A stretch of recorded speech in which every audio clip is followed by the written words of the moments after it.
very much about Trinidad and Tobago. You're extremely well traveled. In fact, probably half the year when I'm trying to get a hold of you, you're out of the country, whether it's Europe or North America or South America. And yet, the only time I've ever seen you inspired to paint based on your travels has been Guyana. Well, Guyana's landscape is very similar to that of Trinidad. And the lifestyle to some extent as well. Yeah, well, the Guyanese lifestyle, where I was in Guyana, which was outside of Georgetown, is very rural. But what was amazing to me was the ecosystem of the location we were at.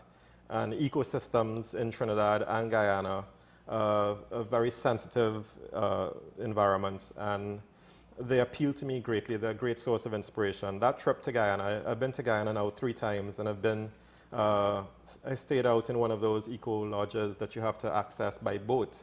And just seeing the life along the banks of the river going to the locations was very inspiring. In fact, much of your painting was done along the bank of the river. Yeah, it was done from references along the river. And again, it was imagined. And I came back to Trinidad, with this overwhelming feeling from my trip to Guyana. So I put that out. And in the next exhibition after that trip, there were several paintings, maybe at least a half a dozen paintings based on that trip to Guyana. But it's a landscape that we can easily identify with because of our close proximity to Guyana, and I guess people recognize, and it really is a rural lifestyle that exists today in Guyana that I think is beautiful and simple.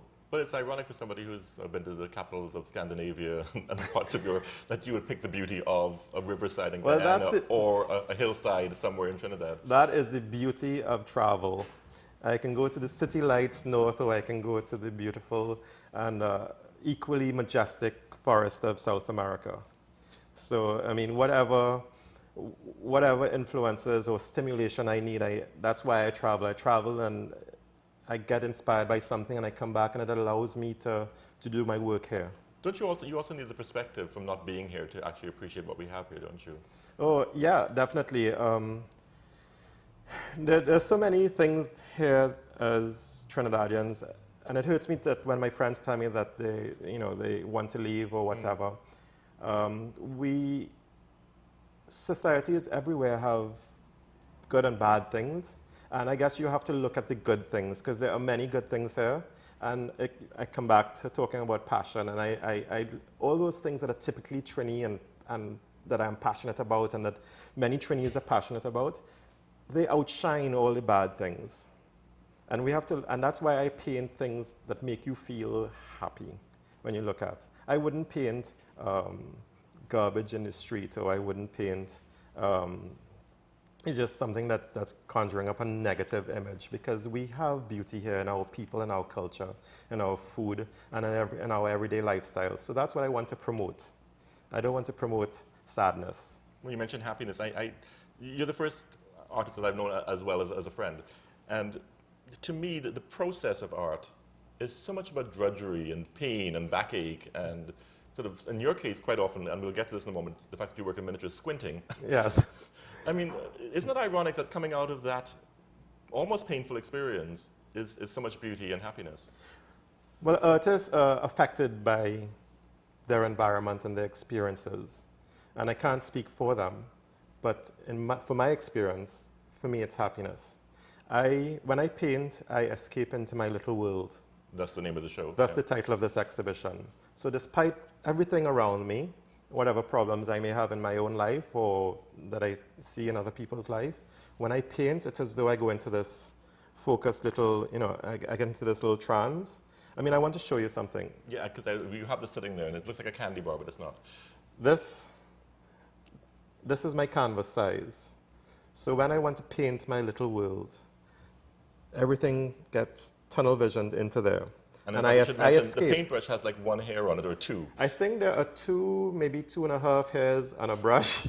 It's a very fine point. The size of brush that I use ranges from a 000 to a 50 brush, which is just a very, very fine brush. And the instant I get a split in the bristle, is no use to and me. it's in the bin and there's more money to be spent. Exactly. Yeah. So this is the size I would paint a whole landscape in, and I would generally start from the sky and things in the back and work forward and embellish it.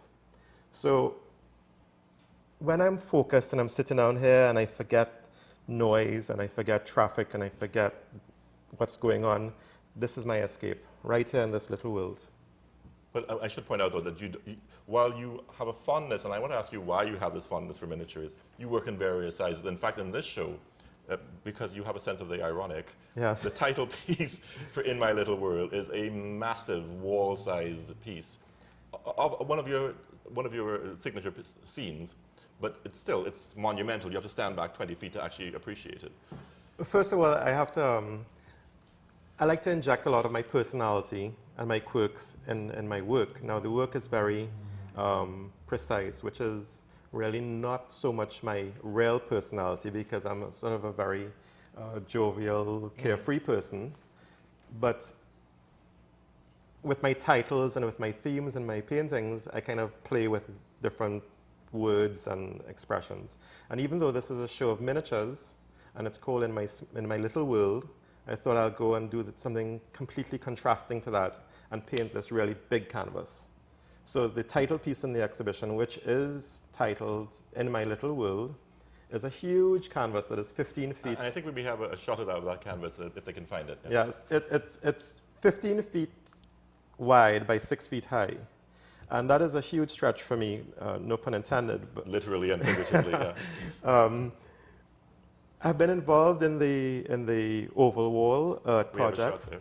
Yes, this is down at the waterfront, at the Hyatt waterfront, and it's from a painting that I did in my 2008 exhibition, and it was used as part of the Summit's waterfront art project. So this painting faces the sea, faces the port, and it's on the face of the Hyatt building. People can also see your work on the side of the Queen's Park Oval as well. Correct. I have about 6 panels up around the Queen's Park Oval, and that's where it was first produced at that scale.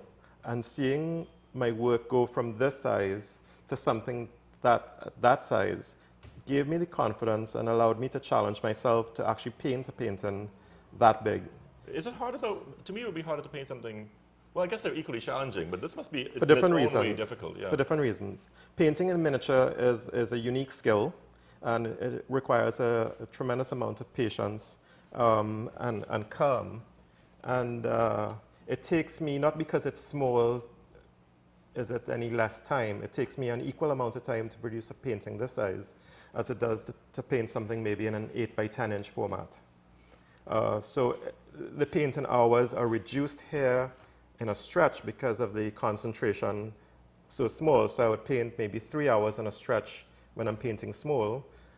If I'm painting bigger, like on the big piece, I kind of locked myself into the studio for a few days. But there are also different styles as well, techniques, aren't there? Because absolutely. I mean, this one, if it's something this size, I mean, every little detail will count. Whereas you can use, you have to be broader in a larger composition. Now, I started doing miniatures, and you talk about the little detail and the preciseness of how I approach a canvas. Now, when I go out to, let's say I go out to the Marianne River, and I'm sitting down there and I'm looking around me at how everything is just positioned and working. And I observe how delicate everything is, how meticulous everything is placed. You know, certain trees only shrubs grow to a certain height, and then longer tree trunks emerge from behind that, and everything is just perfectly arranged. Our creator made this incredible canvas, and I am copying that canvas from our creator.